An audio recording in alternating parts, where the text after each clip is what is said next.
crisis, the lead up to the dot-com bubble and bust. And I noticed that fund flows were very large relative to the size of the US economy, for example, or the global economy. So I started to look at the scale of money creation by the Federal Reserve, and I developed the insight that the Fed was actually influencing the financial markets, which no one would be surprised at today, but at that time it was considered conspiracy theory, even by my partners. This was something I could not talk to people about, but I began studying it myself. And I saw that in individual weeks, the scale of new money created was on the order of 1% of US GDP or more. Now, what that meant, given that the US economy was growing at maybe 3 or 4% in a good year, to have money creation on that scale in a single week, it meant that the money creation was far outstripping any real economic growth. So the transmission mechanism for money creation into real economic activity was breaking down.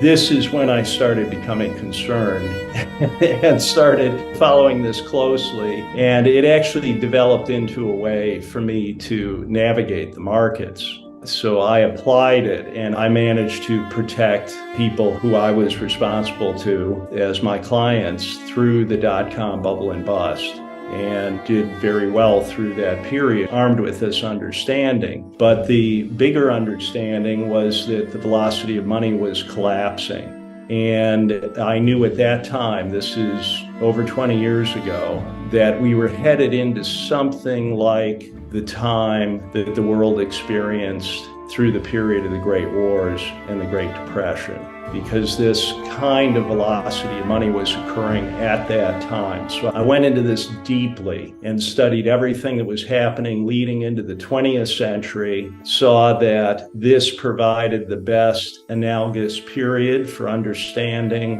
what we were entering then. So I have followed this very closely. I have applied it in my work, in what I was doing. So I had an effective understanding of it. The important thing to understand now is that the velocity of money, which is the relationship between economic growth and money, or money creation, money supply, has broken down and is now at a lower level, velocity of money, than it was at any point during the Great Depression and the World Wars.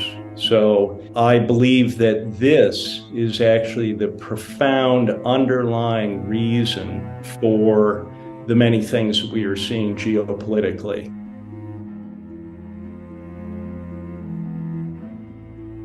I grew up in a family of medical people and engineers. They were not involved in high finance. As a boy, I went through basically the beginning of the industrial collapse of Cleveland. They say that people strive to get control over what has hurt them. And I grew up with a real need to understand what was destroying us, because it deeply affected my family, which had been very happy prior to this, a happy, benevolent family, and it literally destroyed the place where I grew up. So I decided to study business and finance. This was something my father did not want me to do. He thought I should be an engineer. And when I was younger, I thought I would have been a medical doctor. But this became the pressing thing for me to understand. So I studied finance and computer science. I got a subscription to the Wall Street Journal. I had no one to guide me. I just started looking at the Wall Street Journal,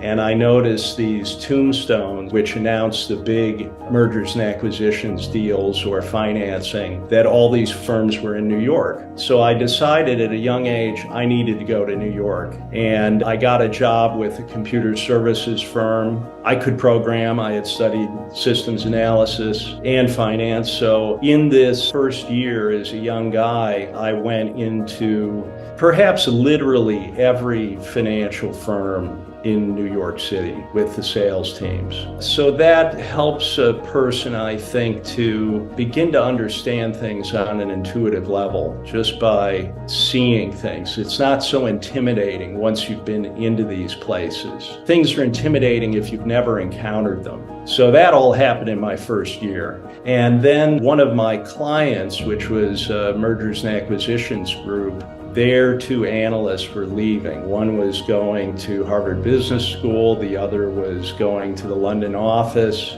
and the sales guy that I worked with on that account came back and told me that they needed someone with a background in finance and computers, and I realized at that time that was going to be me. So I talked with my wife about it. I showed up at this office so early. The next day, nobody was there. I had to wait about an hour for people to start coming in. And they were shocked that I thought that I had any business suggesting that I could work there. They proceeded to put me through a shocking, stressful morning. I was ushered into one of the senior vice presidents who listened to what I had to say, and then he said, well, you better be sure you want to do this, because if you fuck up, you're gone. By the time I left, I thought, maybe this wasn't such a good idea. I probably shouldn't have bothered. Sure enough, they called back. They needed me because I knew how to do things. So I worked in M&A, mergers and acquisitions, for 5 years in this firm. It was working literally around the clock, sometimes for days with no sleep, or maybe just lying on the office floor for half an hour to get up and continue. So I learned to deal with a lot of stress with little sleep through this period of time. And then I managed to move to what was then the biggest private equity firm in the world by an order of magnitude. I chose to go there rather than stay. I had another offer from a Mergers and Acquisitions Group at LF Rothschild that would have been for about twice the compensation. But I sensed that there was going to be a crash of some kind. And a month later was Black Monday, October of '87. And LF Rothschild was wiped out, lost all of its capital. I really went to this private equity firm because when you're doing M&A, it's basically being a glorified salesman. You're an agent. When you're in the shoes of the private equity investment firm, you are the principal. It's a different kind of due diligence and analysis. And I was there for 3 years, but it was a very intensive 3 years. And shortly after I had started with the firm, I ended up running the acquisition of this long-distance telephone company. I handled all of it because the partner on the deal had difficulty with stress, and he literally went home and stayed in bed for 6 months. I handled all the due diligence, which was very complicated, and the financing, and it ended up being the largest capital gain in the history of the firm. But it was very stressful for my family because, once again, I was working around the clock. I would get up to negotiations on Saturday morning, late into 3 in the morning Saturday night, sleep for a few hours, start again on Sunday morning. This went on for 9 months. When it was over, it took a few months, but my wife eventually said to me, if I knew our life was going to be like this, I wouldn't have signed up for it. And that just crushed me. I got out a road atlas of the U.S. We went through it page by page and just thought about where could we go? Where could we be happy? I couldn't stay in that. There was a possibility I would go to their London office, but I knew that would even be more intense. It would just be more of the same. Once I've done something, I don't need to keep doing it. I learn what I have to learn from it. I think I am different than other people in this financial world because I actually don't care about the money. That is not why I'm doing it. That should just kind of fall out of what you're doing. And you don't need a lot of it. There's no reason that you need more and more and more. I was always driven by understanding things, and that actually gave me an advantage. I understood things that other people didn't. So ultimately, we just decided to go back to Cleveland. where I grew up, and we bought a house that was within the sound of the church bells where my grandfather's house was. My memory from Sundays when my dad would take us to Grandpa's house. So it was really going home to try to make things sane, but the intensity returned again as I got into managing in the public markets. I had this insight that the public markets were even less efficient than the private markets because you had these big fund flows that were pushing things way up beyond where a negotiated deal would ever be done and driving prices down below where it would be done. So you got better opportunities to both buy and sell things. I ended up ultimately running this hedge fund strategy that I created. So I designed the trading desk, I trained the people, developed this team trading strategy. Through the dot-com bubble and the bust, we were typically in 300 to 400 positions at the same time. I had developed a strategy to be short the market using hundreds of positions so that all these crazy dot-com stocks, no one position could kill us. But with all of these positions, we had a kind of visibility into the market and the fund flows and what was happening. We were doing exceptionally well. People couldn't figure out how we were doing so well. So we had these consultants coming from literally all over the world, flying into Cleveland and coming to the office. The macro thing I was looking at was this rate of money growth. It's always growing, whether it was accelerating or decelerating. And I knew we had maybe a day or two lead time once I saw the figures to get positioned ahead of the market rolling over or the market accelerating upwards. And other people didn't understand this. Even if I explained it to them, they didn't want to hear about it. They didn't know how to apply it. It was like that. In addition to that, I've always operated with a mental model of what is happening in the world. And I suppose I'm different than other people in that the things I pay attention to is what does not fit my model. That is what can kill you. So I pay attention to what does not make sense to me, what does not fit. You have to drop everything. Imagine you're in a highly leveraged position with hundreds of positions. When something comes up that does not fit, you pay attention to that immediately. So the trading room was a newsroom, a research operation. So we paid attention to things second by second, and we would dig into things that did not make sense. So through this period of time, I also started changing, I think, as a person, because I was seeing things that were not in the narrative, the news narrative that people were accepting about what was happening. So I knew that economic data series were being changed. This is after September 11th, as well as all the disconnects around September 11th itself. So it was the beginnings of my becoming a kind of activist, although I didn't know it. I wrote quarterly letters to my clients. So I assembled things on my desk. They would accumulate. And I eventually had something like a thick telephone book of just the things that I knew and had documented that did not conform with the accepted narrative that people were being shown through the media. And I then thinned this down to a thinner telephone book and literally started going door to door to my neighbors. And what I was doing was I was seeing how I could get through to people. How could I explain this? And it's damn difficult. Basically, it doesn't work. I decided that maybe my neighbors were too well off to be able to hear about this. So I actually went out to a poor area, and a guy was sitting on his front porch, and he was interested in what I was doing because I was still in a business suit. I explained it to him, and he just said, "Good luck, man," in this voice of someone who really knew already and had a kind of resignation that there wasn't much you could do about it. So it's been a long journey for me, trying to expose things.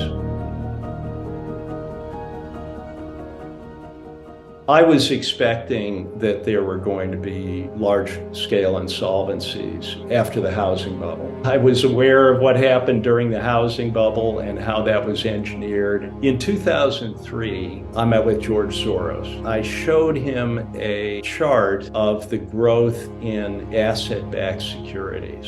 And I told him that this would be the basis of the next bubble and collapse.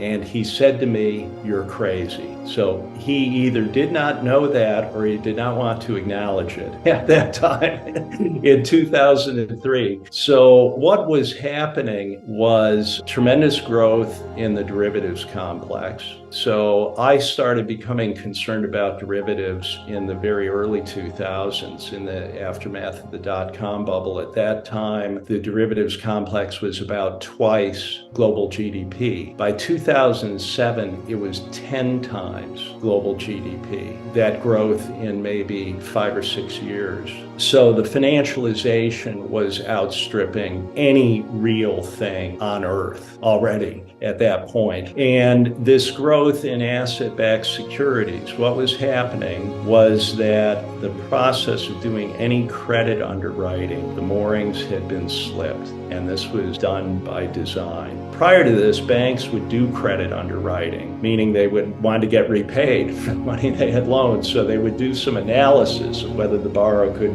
repay it. But during this period of time, the banking industry went to securitization of loans. So it became a business of originating loans without any concern as to whether they could be repaid. The loans were all packaged up, whether they were AAA loans or subprime loans or boat loans or car loans, anything. These pools were stratified. Now, if you think of it, you had a top 20%, the next 20%, and so on down to the bottom. And the idea was that any defaults would hit the bottom rated tranche first. So for the defaults in that pool to reach the top of the pool, the top 20%, you'd have to blow through 80% of all the capital in the pool. So the top was rated AAA, just structurally, they could do that. The problem was no one wanted to buy the lower rated tranches. So they then used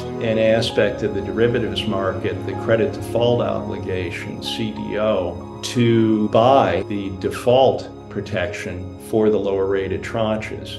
Then they could sell the entire pool as AAA. So this was done through, as Greenspan called it, the miracles of modern finance. And he said, presumably the risk will be borne by those best able to bear that risk at the time. So because it could all be sold as AAA and the yields were better than treasuries and the Fed was creating so much liquidity, these pools were then sold 10 times over on a modeled synthetic basis, also in the derivatives market. And so while the banks knew that they did not want to eat their own cooking, the stuff that they had originated, they were buying the assets. This is the nature of a bubble. The people that know it's a fraud are still consuming the stuff that is being created through the same process. So the asset side of the balance sheets of banks were these securities that were being created through the same process. It reached a point where credit default obligations alone were about 10% of the derivatives complex. By the time the great financial crisis kicked off in 2008 and 2009, 10%. So credit default obligations alone were the size of the global economy. Now, I wondered who's signing up to take that default risk. In the early stages, people were saying, well, the problem here is maybe in the hundreds of billions. They were off by an order of magnitude. It was in the tens of trillions. So as the Fed were injecting all of this created money into the banks, it eventually became clear that the default risk had been taken by hedge fund subsidiaries within the banks themselves. So they enabled this whole thing by creating the entities within the banks that would take the other side of the default risk. And then when the collapse occurred, they were given the money to paper over that loss. The Fed has murky powers that people don't know about until they decide to make it visible. One of their powers is to create entities out of nothing. You just create a limited liability company, and then the Fed can loan money, create money, and put it into that entity.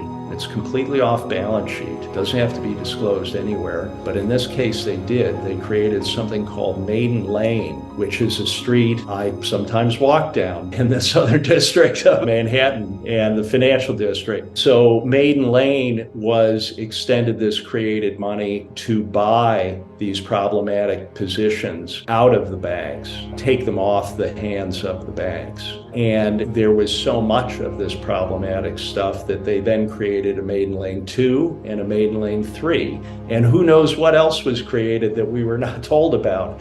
So in 2008, I noticed the first failure of a broker-dealer. So I was expecting there to be a lot of insolvencies, and I was paying attention. And the thing that shocked me was that the client accounts in this broker-dealer were encumbered in the bankruptcy estate of the broker. That never could have happened before. In all of the history of securities, they were personal property. And if the broker failed, you would say, I'm sorry you're out of business, here's where you can transfer my assets. That did not happen in this case. So I started digging into what could possibly have changed. And this was as serious as a heart attack, given that we were going into this meltdown at that time. That's when I discovered it had been done through changes to the Uniform Commercial Code in the United States.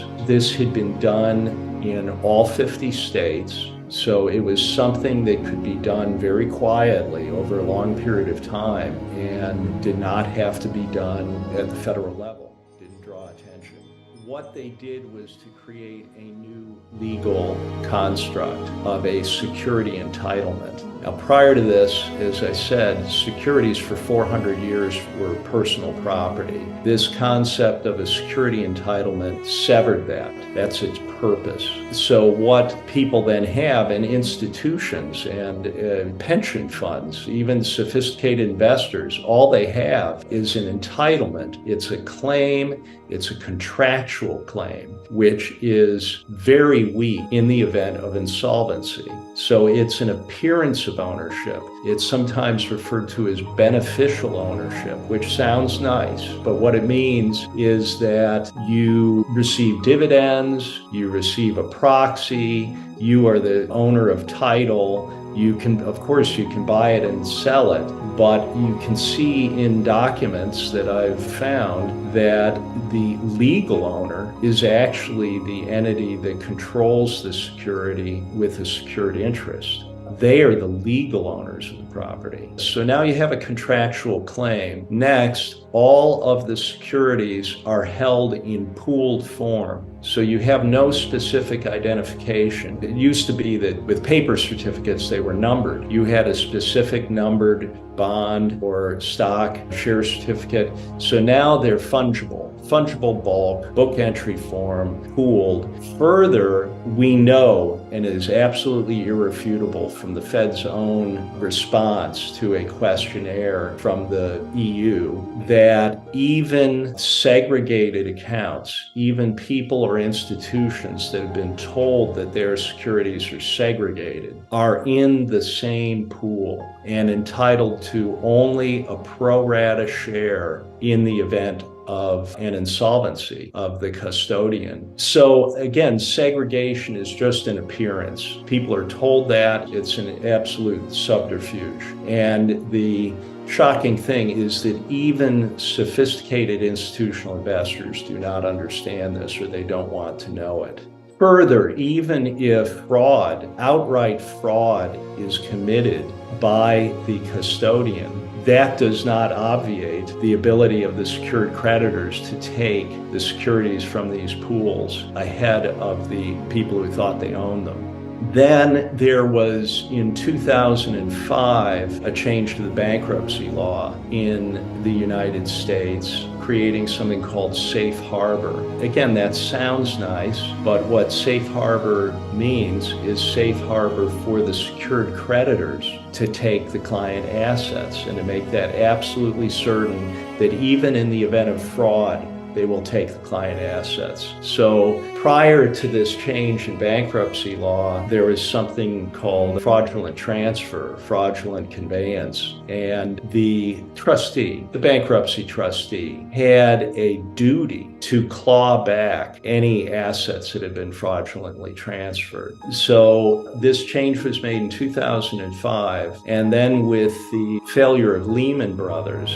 this was cemented in case law. And we can see the judgment by the bankruptcy court related to this. What happened there was that JP Morgan was both the custodian for the client assets and the secured creditor that took the client assets, which prior to 2005, everything that happened there would have been constructively fraudulent. But the bankruptcy judge, this is the Southern District of New York, which is Manhattan, found in favor of JP Morgan that JP Morgan absolutely was entitled to take the client assets. The only question was whether JP Morgan was an entitled person, basically, to take the client assets. This is an important point because it's not all secured creditors that have this power to take the client assets. It is only the very biggest banks that are entitled to take the client assets. So they don't want anyone else elbowing in there to take anything. Only they will take them. And in this judgment, the judge asked the question, is JP Morgan a member of the protected class? Used explicitly those words and said quite obviously, as one of the biggest banks in the world, the biggest financial institutions, JP Morgan is quite obviously a member of the protected class. To see this in a bankruptcy case law from the court, I think that's pretty strong stuff. It's like that document directly from the Fed provided to the Legal Certainty Group. This is hard to refute. A custodian has the records of who owns what. It's in their books and records, but that's all it is. It is the records. The system has been changed so that the property itself is then transferred up to a higher level and held in pooled form. So you deal with your broker to execute a trade to buy or sell something, and you get a representation of an account that shows you what you have in it.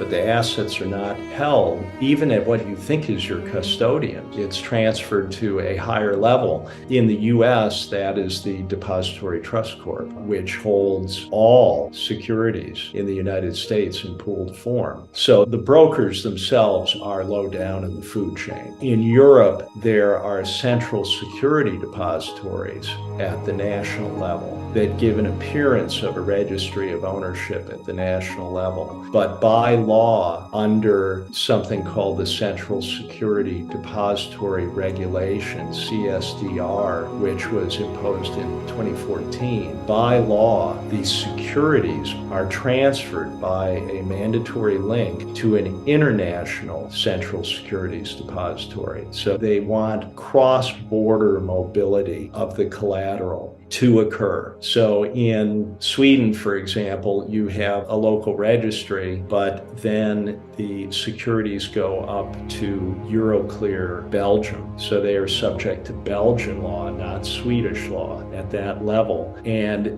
then the collateral is transported to underpin the derivatives complex, which is housed at the Central Clearing Counterparties. The acronym is the CCPs. So this is the purpose, to take the collateral up to this central clearing counterparty level. And we know from a BIS document that is now over 10 years old that the systems are in place for the movement of this collateral on a global basis nearly instantaneously, especially in a crisis, to be swept to meet the collateral demands of the system, the secured creditors.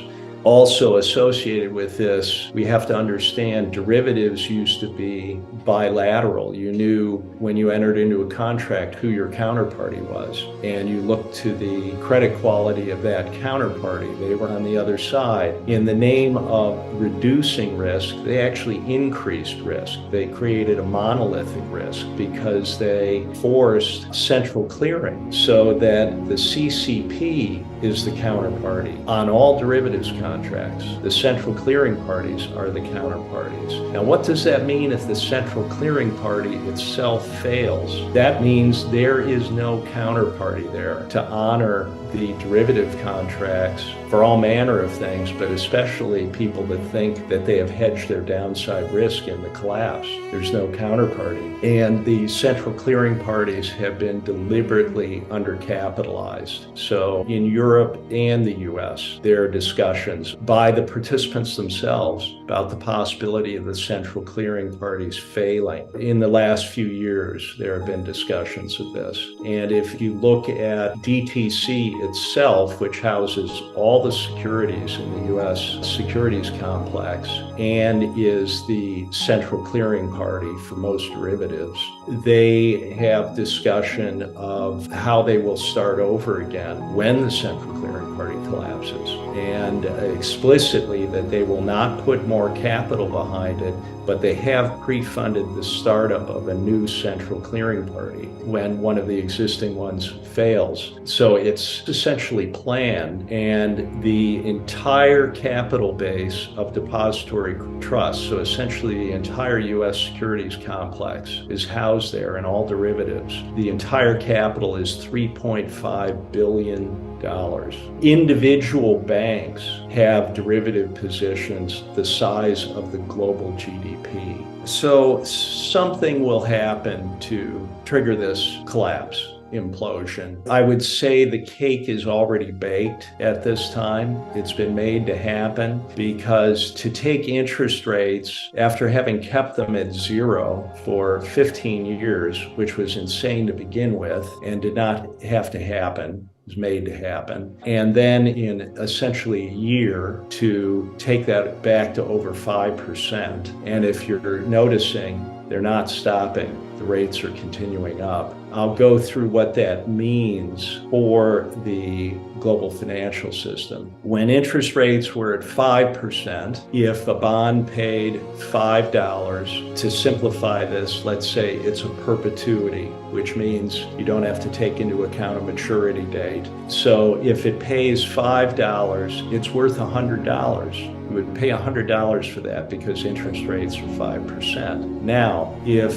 interest rates are driven down by the central bank to 1% and the bond still pays $5, now 5 is 1% of $500. So the value of the bond goes up fivefold by dropping interest rates like that. And it was even further because they took it to zero. So this is the source of the bubble, the financial bubble that we've experienced, the everything bubble, as some people call it. And the entire financial system is basically a perpetuity. So everything is based on discounting cash flows. So all real estate, the entire stock market is based on discounting back theoretical future cash flows from companies, as well as bonds. Now, if you do a round trip on this and you take interest rates back from 1% back to over 5%, which is something like what has happened here, you reverse the entire thing and you have an 80% fall in value of everything. All commercial real estate, the stock market, everything. Now imagine what happens to you if you own these things on leverage, if you borrowed to own these things. That's the problem. So the entire run-up, the entire bubble was artificial, and the decline will be something like a decimation, where indexes will go to maybe 10% of the peak, because a lot of things will just go out of business. And this is what happened with the whole dot-com some sector when that bubble collapsed. This is what happened in the 1930s. This is what happened to the Nikkei with Japan. All bubbles end this way. And when you step back and look at them, it's like a very sharp mountain peak. It goes into like a needle blow off, and you get a first break and then a second run for the top that fails. And that's where we are now. If you step back and you look at something like the NASDAQ index, the second top is failing now, which is understandable given that bond yields are continuing straight up. So when this begins imploding, the insolvencies will increase due to the level of debt. And there will be an automatic call for more collateral that will be transferred into the derivatives complex in these central clearing counterparties. But the central clearing counterparties are themselves likely exposed to the collapse, because I say to people that you may think that you've hedged your exposure to a decline here, but you've done it through the derivatives complex. So the risk is in the derivatives complex. It doesn't disappear, it doesn't go away, it's all there. And this pain will accumulate in the central clearing counterparties, and then they will fail. And they're basically telling us they will fail. And when that happens, the people that thought that they had hedged their exposure, included the most sophisticated institutions and the pension funds, will have no protection. And the secured creditors will take all of the underlying stocks and bonds, which then gives them control of all public corporations. And once you control the capitalization structure, you then control all of the underlying real things. So this is something like what happened in the 1930s when there was distress globally everywhere due to debt levels. And you would think that there were no winners, but there were, because the banks that were controlled by the Federal Reserve, for example, in the US, were slated to survive. 9,000 banks in the United States were forced into failure. The people who had money in those banks lost all their cash, but their debts were not canceled. Their debts were then consolidated into the Federal Reserve System and enforced. So people that were in debt were in trouble. Even wealthy people lost everything. The difference this time around is they're not going after just property that is encumbered by debt. They've engineered this so they can take things, all securities as collateral, from people and entities that have no borrowings against them. They own them clear and outright. Now, let me give you an example as an analogy to explain the horror of this. So you have bought a car and you paid cash for it. You think you're being very conservative. You have no debt against the car. But unbeknownst to you, the dealer continues to control your car as collateral. You're not told this. The dealer uses your car and all the other cars sold by the dealer as collateral for his borrowing in his business. Now, the dealer goes bust, and only certain secured creditors are empowered to immediately take your car and all the cars ever sold by the dealer without any judicial review immediately. When I describe this to people, they get worried about their cars. This is not about your car. This is an analogy for what has been done. It's much worse than this being about your car, because it is literally about the entire securities complex globally. So it is not about your insolvency that causes the loss of your assets. It's the insolvency of the people that secretly used your collateral as their property without telling you that or disclosing it.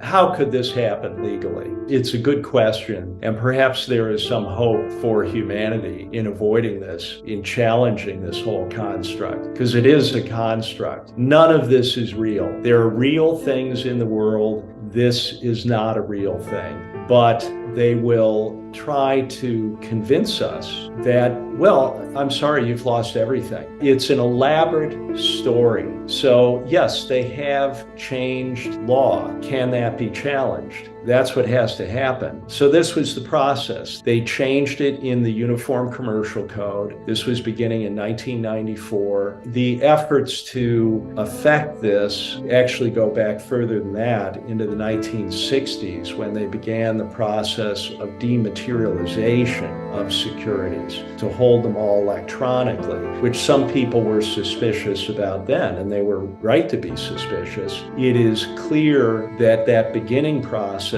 was literally run by the CIA. And this is not conspiracy theory. The man who was charged with forming the Depository Trust Corp to do this, in his own memoir and in interviews, discloses that he was a career CIA operative from the time he was a young man. So there was a grand strategic purpose behind this. They've been able to do it because it has been run from the highest levels of the US government. So the involvement of the CIA, then when this construct of the securities entitlement was put into the Uniform Commercial Code, that was pushed through all 50 states, done quietly. That change was made in 1994, so it took maybe 10 years to get it done in all the states. Then they changed the bankruptcy law in 2005, and then it was ready to go with the testing of the Lehman Brothers case in 2008. So there's a plan that's executed over decades to do this. Then they began a process of harmonization, which was to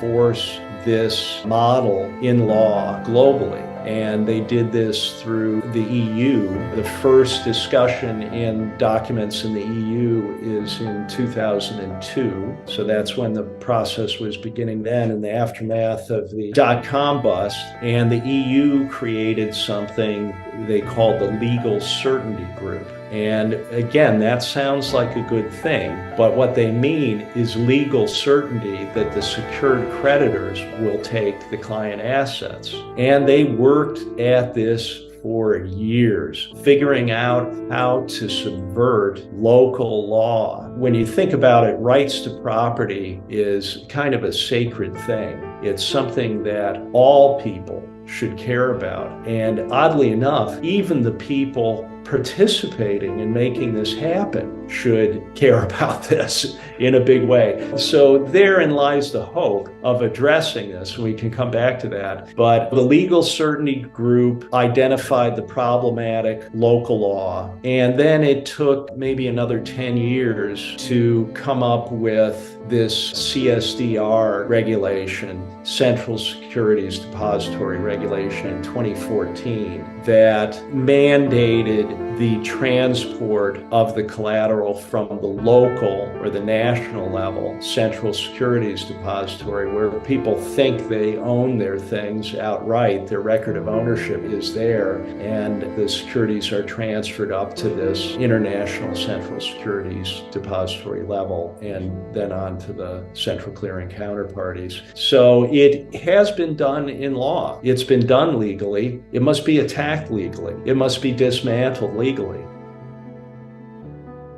The power behind all of this is the private control of the central banks. And when you look around the world, they are all privately controlled. You are not allowed to know, actually, who controls the Federal Reserve and how it is controlled. We know that it is controlled somehow by a set of banks. So there is some kind of an ownership structure that extends through the banks that own and control the Fed.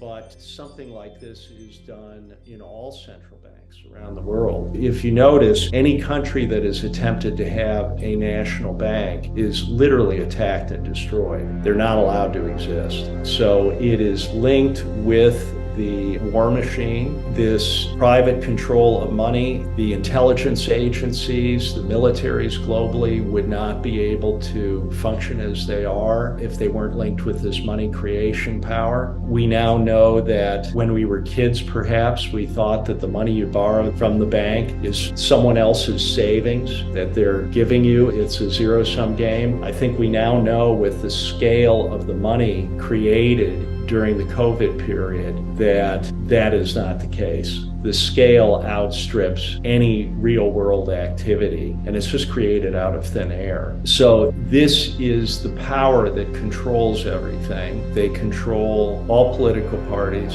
all governments, all the major corporations, the media. And this was the case leading into the 20th century. In this period when the velocity of money was collapsing, that is basically a collapse of their control system. The money is a very sophisticated control system because it requires almost no energy input. People are directed by chasing money incentives, but this power through chronic overuse, when it reaches this point where no matter how much money is created, it's not translating into actual economic growth, then it goes into a financial bubble, and then you get the major collapse of the whole system. Then they must have a plan to stay in control through that collapse, which will require physical control over people through the reset, because the money control system has broken down. So this is why you have a period of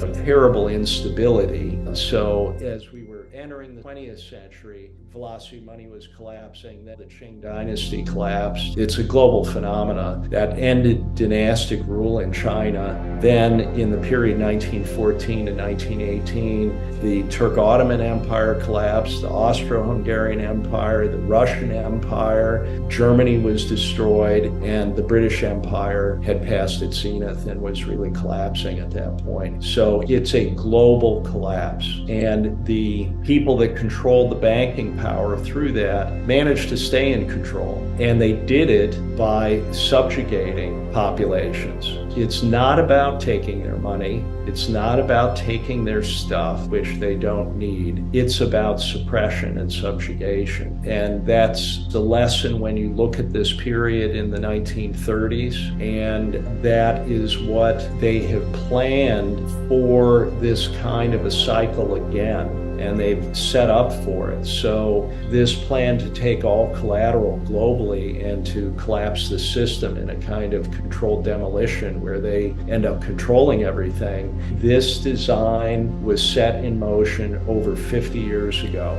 It may have had a longer planning horizon than that, but we can see actual concrete steps beginning in the 1960s with dematerialization. So when this is unfolding, this wave of insolvencies, and it creates an urgency to take the collateral, people will be terrified. They will be panicked. And we know that fear shuts down critical thinking. So people will be in panic mode. I've always been interested in what happened in the 30s because of talking about these things with my father who lived through that and what I saw happening in Cleveland when I was a boy. I'd try to talk with anyone who had lived through that time. And I asked my aunt what had happened in the 30s, and she said, well, suddenly no one had any money. And I said, what do you mean? How could that be? And she said, well, no one had any money, and even wealthy families didn't have any money. And she knew families in which their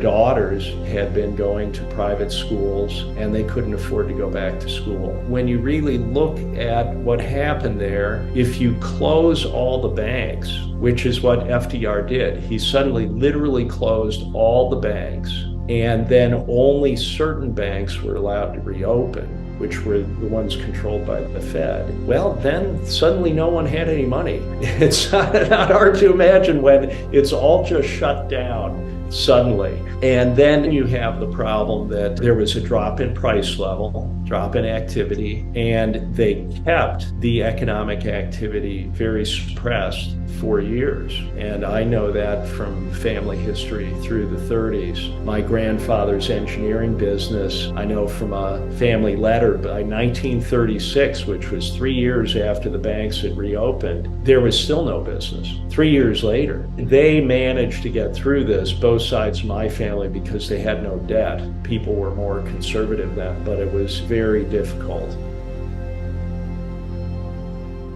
Now, the other thing that happened was the Federal Reserve was set up with a kind of inevitable logic that they would have to take the gold from the public, which was, of course, the monetary asset backing everything then. So the gold of the public was confiscated under the complaint that the public was hoarding the gold. But then what did the Fed do with it? The Fed hoarded the gold and did not use it to expand credit. They kept the conditions tight. So what do we have this time around? Gold is not the underlying collateral in this system. It's all securities globally. So they will be taken under the argument that, well, we have to save these systemically vital institutions so that we can restart the economy again. How could we restart the economy if they are not protected? So that will be the reason given. And it's like a game of Monopoly where all of the pieces,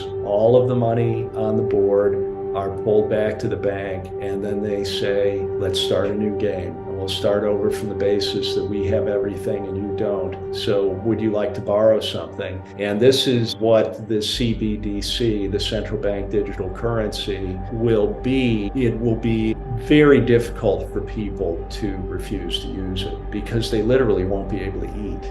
They will have an app they can download. This will be the help. This will be the cavalry riding to the rescue. Just download this app and you can load your phone with some currency to allow you to go buy milk. But every time you use that, you are actually borrowing money from them. They have you. Again, it will happen very fast. This will unfold in a very frightening crisis kind of environment, and people will have difficulty refusing. And that's why it's so important to spread this awareness of this beforehand so that people understand what is happening and so that people can become engaged in this all the way to the top of the system. It has the potential to activate very capable people all the way to the top of the system. It has the potential to unify people against this.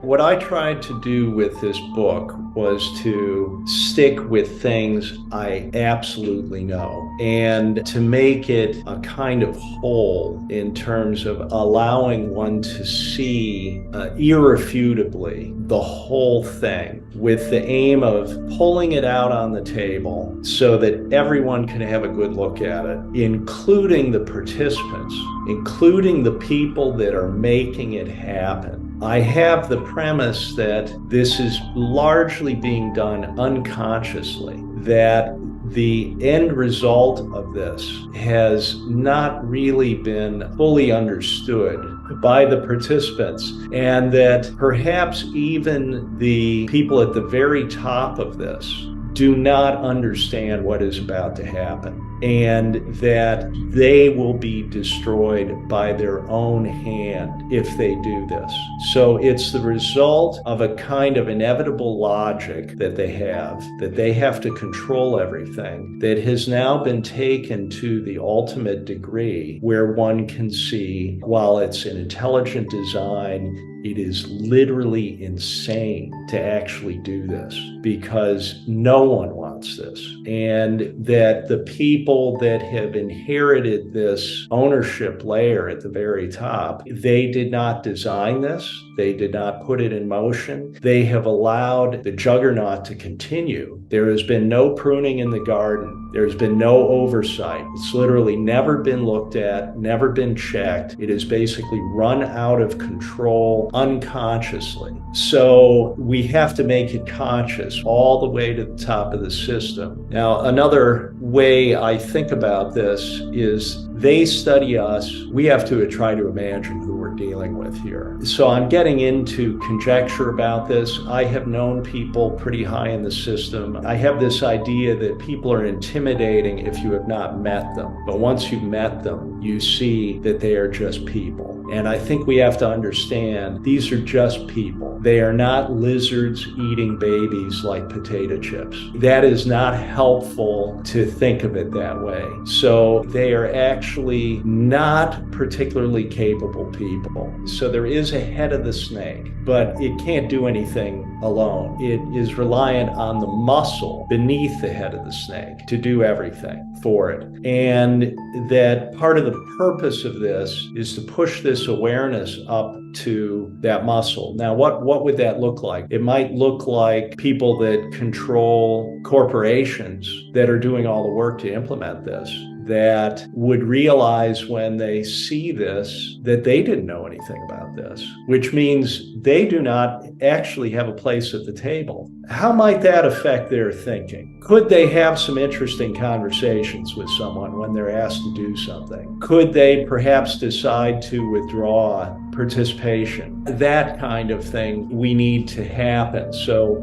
we have to reach people at high levels in this system. Another principle is that there's not just one head of the snake, it's like a hydra. There are lots of heads. And if you cut one off, another one grows back. So you have to be able to show the entirety of this because they only understand one piece of it. So this is like a mirror to be able to see concisely the whole of where this is going so that you can address the many-headed hydra. You know, people consider that the CIA and all the intelligence organizations are much like that. As I said, the garden has not been pruned. There's been no oversight here. So they're all running within their missions, essentially out of control. Those people also need to be aware of where this is going. Now, there are people that are actual criminals, that are killers in this, but they are not the people running things. Actually, if the money is just cut off to these entities,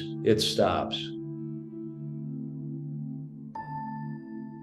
I think that we're very close to this collapse being triggered. What are the indications for that? Well, most profoundly, what has been done to interest rates and where they are now and the scale of the insolvencies that are out there. They're not being discussed. They're being covered up. The only way that the financial system has not collapsed is that there is a big hidden hand injecting lots of created money directly into the financial markets, holding them up right now, as well as allowing institutions to believe they have downside risk by buying protection in the derivatives market, the combination of those things. So this support, the hidden hand as I call it, can be withdrawn at the time of their choosing. But we're getting late in this process given what's already happened to the interest rates. The other indication of timing is the bank resolution, the documents of the Bank Resolution Authority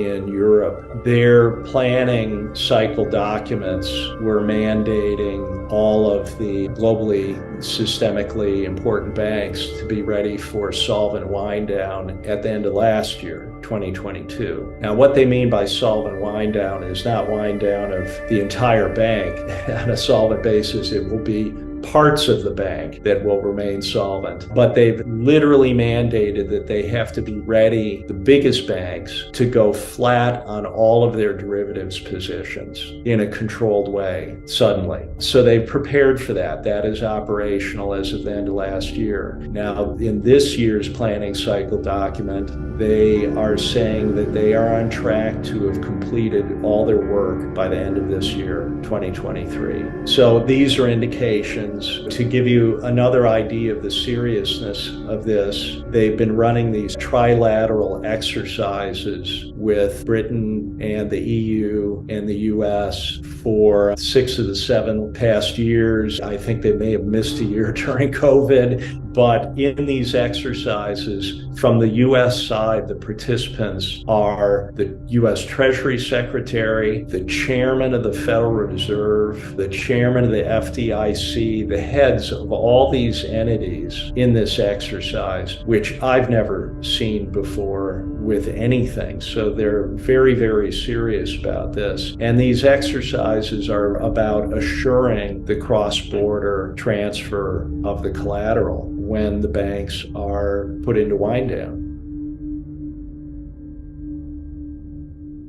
So you've noticed in the news that there have been some failures of banks in the last year, and that is due to this increase, this backup in interest rates. And the idea that this is a bank-specific problem is not the case. These are the canaries in the coal mine. This is absolutely systemic. Again, looking back at the 1930s for guidance here, the first big bank failure was in 1930. It was allowed to happen, and there was a kind of trickle of bank failures.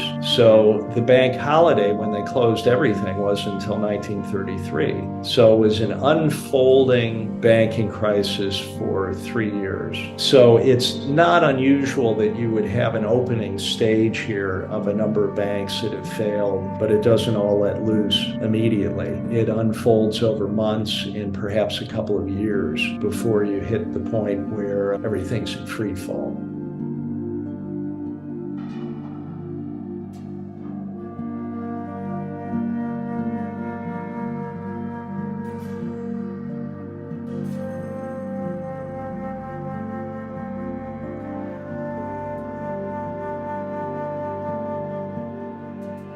Well, how could things be better here? How could this go well? We have to imagine that. It seems to be overwhelming, but the first step is to get this awareness up to the highest levels so that people realize we don't want this to happen. It's been taken to an insane extreme and it's not going to go well for anyone. Then people are left with this idea that, well, everything will just collapse. And I don't believe that at all.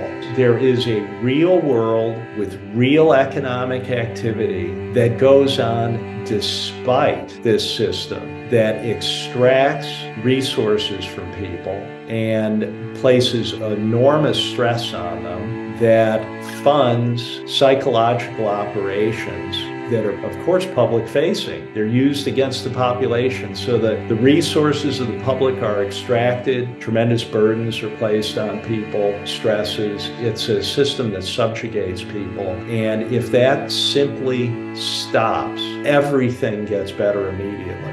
Now, how could things be different? Central banking should be a public utility. The very idea that it should be controlled by private interests, that is the source of all the problems for humanity. That must stop. As a public utility, of course, banking is a useful thing to have. We have to realize we don't have to go back to sticks and stones. We don't want everything burned to the ground. We have to take back control of our society, which has largely been created by good people, all the innovations, and usurped. So we don't owe them anything. We have good things that have been created. We just have to not allow them to control these things any longer.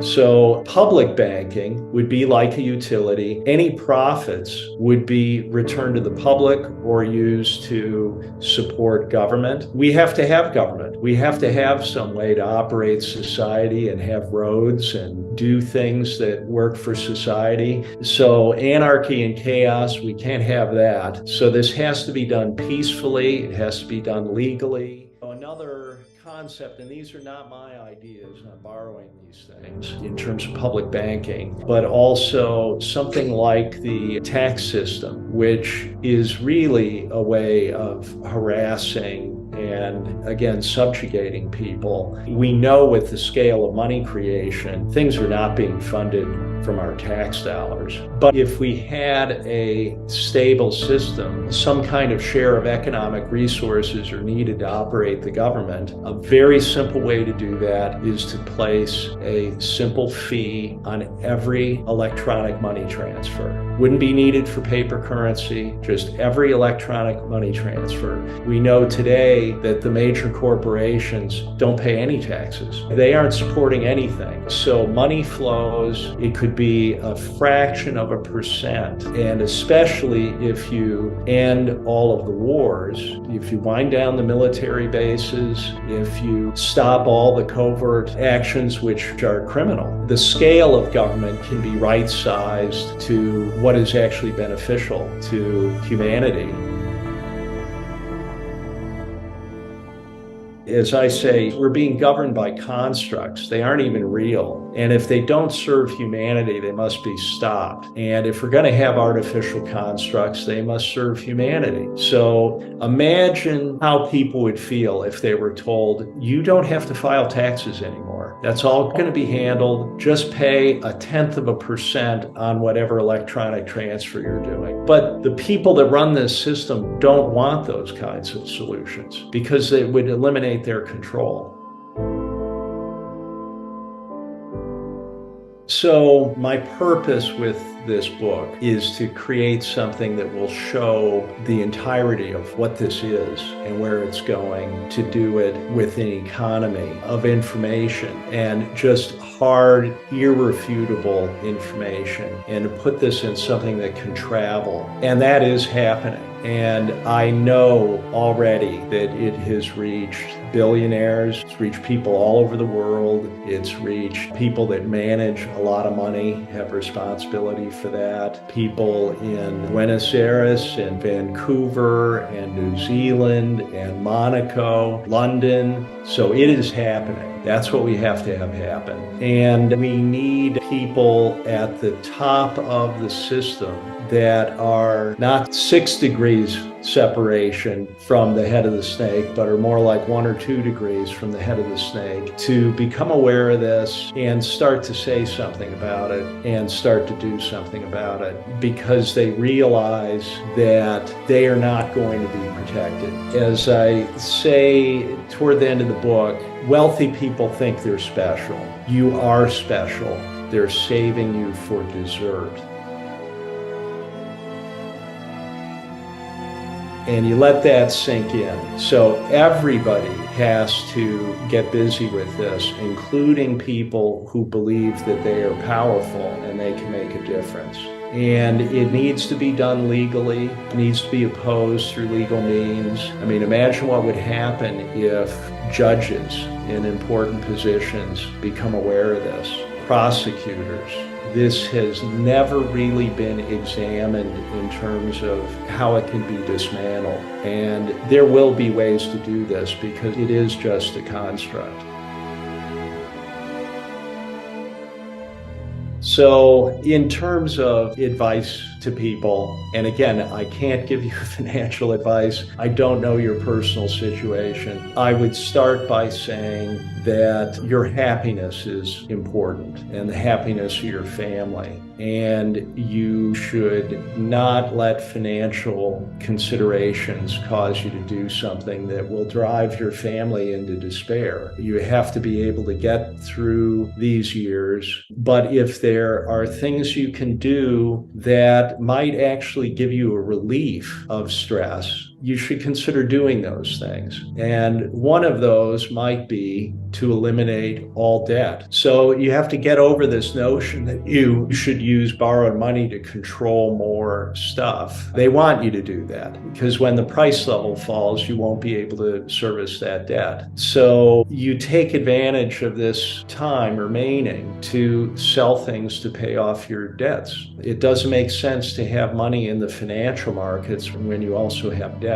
There are people I know who have sold their homes, which is a tough decision to make, and are simply renting to make sure that they're not in debt at all. So you have to ask yourself, these are personal decisions, how that feels for you to do that. Another principle is to get real, so to speak, to invest in real things, avoid constructs and intermediaries. You want to hold things directly, have good title to them, things that you can hold like that, such as land, buildings and land. And you want to think about if this goes into a difficult period of years, and this can be a positive thing, is to have an ability to produce food. In the 30s, for both sides of my family, they weren't farmers, but they had to have recourse to family that had farms in order to supplement their food. It was important. So again, that can be done in a positive way. You put money into building a greenhouse, have a big garden and orchard, might choose to live in a more rural area. Talking with people who went through the Depression, there was one friend of mine, much older than me. I knew he had lived through the Depression, and I asked him about it, and he said, well,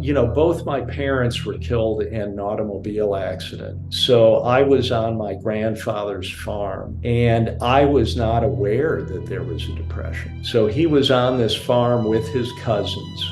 That tells you something. As a child, they were just fine.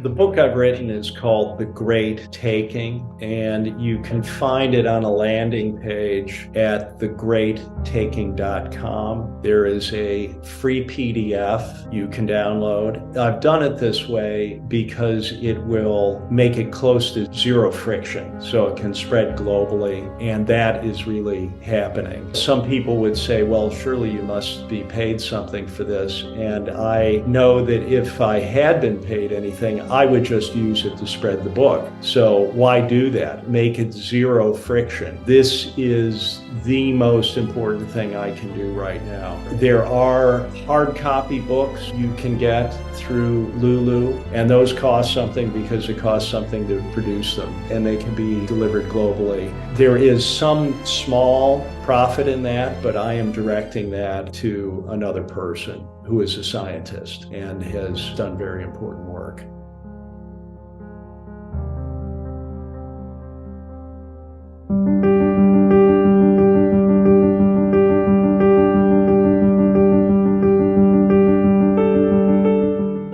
Well, there you go, guys. Shoulder to the wheel now, and let all of your friends, including high net worth people, know about this.